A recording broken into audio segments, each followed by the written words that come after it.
నమస్తే పబ్లిక్ ఎట్టరు ముందుగా అందరికీ జన్నార్తులు. ఇవాళ తెలంగాణలో ముచ్చట్లేందో పాలు అరుచుకొనొద్దాం బారి. బీసీ రిజర్వేషన్ల సాధనకు రేవంత్ సర్కార్ ఢిల్లీలో నిర్వహించిన ధర్నాకు స్పందన మస్తుకొచ్చిందుల్లో కాంగ్రెస్ ముఖ్య నేతలతో పాటు ఇండియా కూటమిలోని పార్టీలు కూడా ఈ ధర్నాకు హాజరైని రేవంత్ సర్కార్ నిర్ణయాన్ని అందరూ ప్రశంసించిర్రు.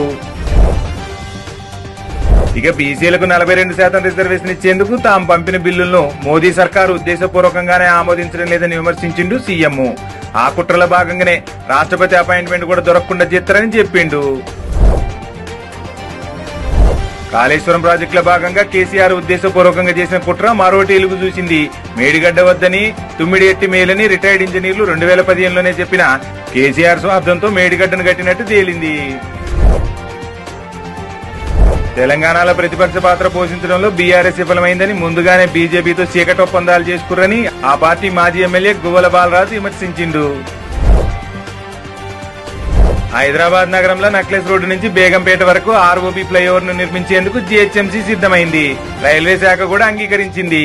ఇందుకు 80 కోట్లు ఖర్చు చేయనున్నారట.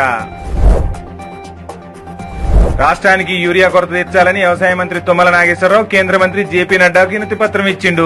2.10 లక్షల మెట్రిక్ టన్నుల యూరియా కోత విధించిర్రని ఆ యూరియాని వెంటనే తెలంగాణకు సరఫరా చేయాలని కోరిండు.